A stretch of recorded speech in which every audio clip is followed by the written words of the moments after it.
One of the most common questions that gets asked frequently is how accurate is your vision system?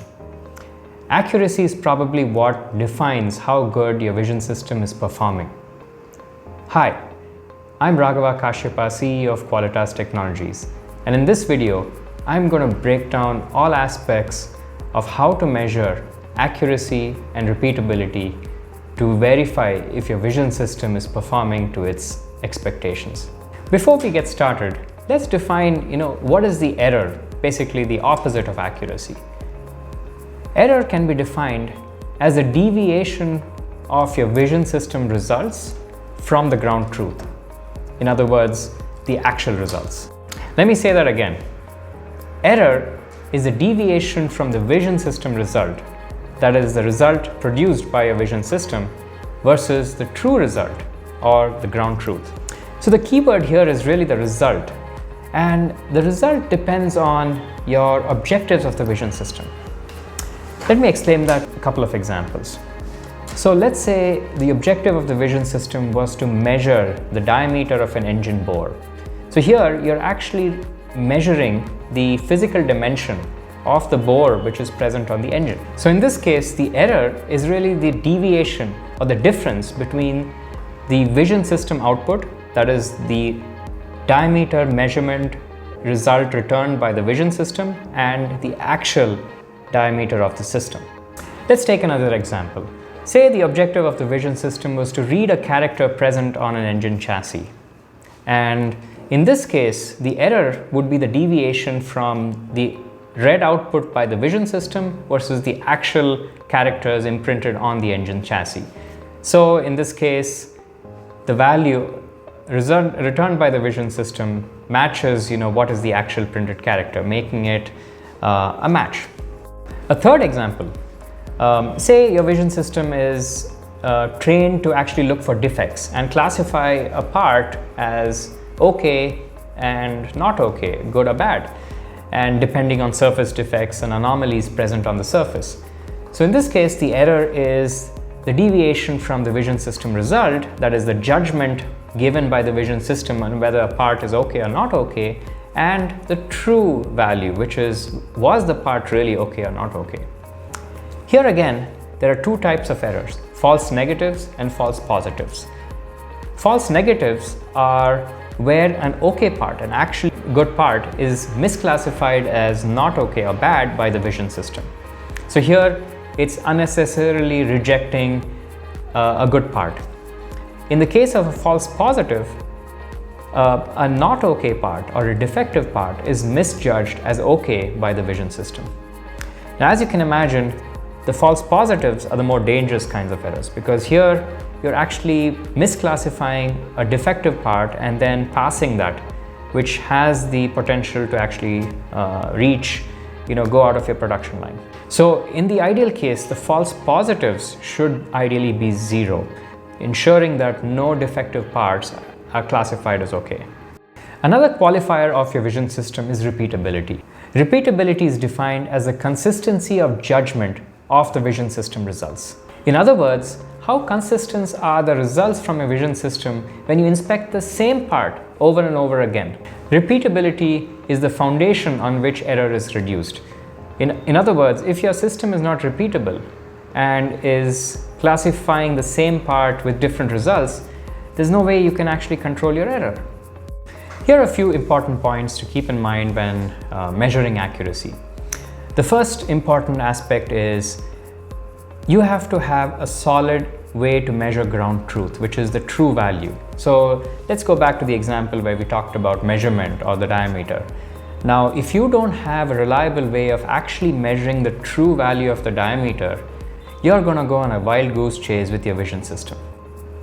So we've had a number of instances where there is actually an error with the measurement, and which we were comparing an erroneous ground truth and trying to match the vision system with the ground truth. So firstly, have a very rock solid way of defining your ground truth. Number two, ensure that there are enough variations that you're testing against. So if you're measuring repeatability or accuracy, make sure there's enough variation and you're conducting enough repeatability tests, at least 5 to 10 for each sample, before you actually conclude that your repeatability is where you expect it to be. So let's look at some practical examples which I had brought up earlier. So say in the case of measurement. So in the example that I shared with the diameter measurement, let's look at how we would identify repeatability. In this case, the measurement values for 3 different parts taken 5 times each is recorded on this Excel sheet. And you can see that the diameter variation varies between 85.016 all the way to 84.915. And the true reading for this case is 85.005. Now, repeatability would be measured by the standard deviation of all the values that have been taken 5 times for this part. And in this case, it's about 63 microns. Now, the rough rule of thumb is if you require an accuracy of a certain value, let's say 20 microns or 100 microns, the standard deviation needs to be about 1/3 of your accuracy requirement. Now, the true reading in this case, as you can see, is 85.005, and we have actually tabulated the error, which is the diameter variation from the vision system reading and the true reading. And when you consider the mean error, it's about 48 microns. So in this particular case, you can see that the standard deviation is quite high, which means that the system is really not repeatable, even though the mean error is maybe a little bit less. So you need to work on ensuring that your repeatability or your vision system calibration or your image acquisition clarity needs to be investigated. In the second example, when we look at the standard deviation, we see it's quite a highly consistent or repeatable measurement system. The standard deviation in this case is only 8 microns, which leads us to an error of about 20-25 microns, which is quite good. And in this case, the true reading was 85.002, also leading to a mean error of 7 microns. So this is probably an ideal condition where if you need something which is accurate within 20 microns, this would be a good system to use. In the third example, you can see that the repeatability is really high, but the error is also high. So the deviation from the true value is quite high.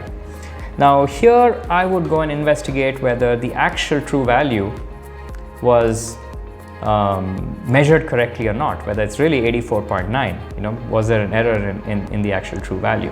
Because when you see something very highly consistent, it's usually a calibration error or the ground truth was measured incorrectly. In the second example, we were looking at how the OCR values read by the vision system compares against the actual value. So in this particular case, the same part has been inspected 5 times using the vision system, and you can see that except for one part, all of them matched the actual value that was printed. So the repeatability here is 80%. Now let's look at how we would measure accuracy. In this case, different parts, so 10 different parts, were evaluated whether the vision system matched the actual value. So in other words, was the OCR string read correctly? And here you would see 1 out of the 10 did not read the string correctly, resulting in an accuracy of 90%. The third example is where we were judging a part as okay or not okay depending on defects. So in this particular case, a single part was inspected 5 times and the vision system returned not okay twice and okay 3 times, making it a repeatability of 60%. So it's not really a consistent system. So you're seeing a lot of inconsistency for the same part. The actual value was okay.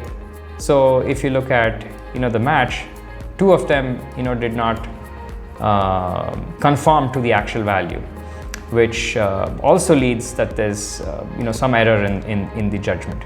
So before you actually go into measuring error, you would need to fix the repeatability before going any further in your error correction. But assuming you did that, the next measurement that one would do is actually look at how the error was with the actual values.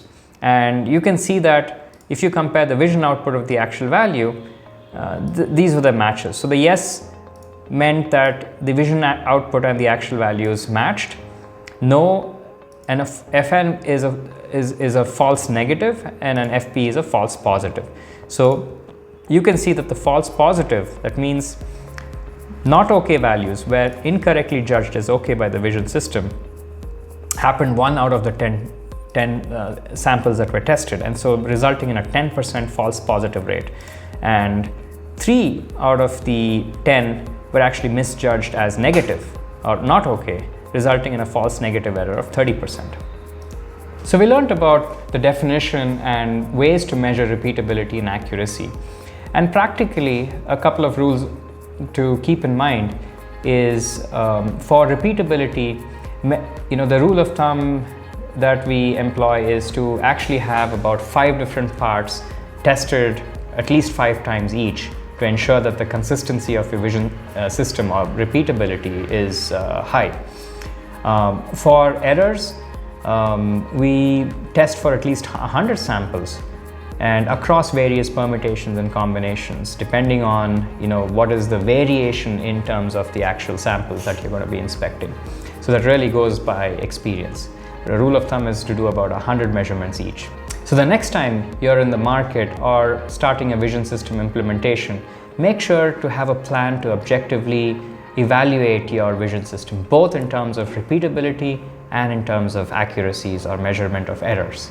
Hope this video was useful. Thanks for watching and have a great day.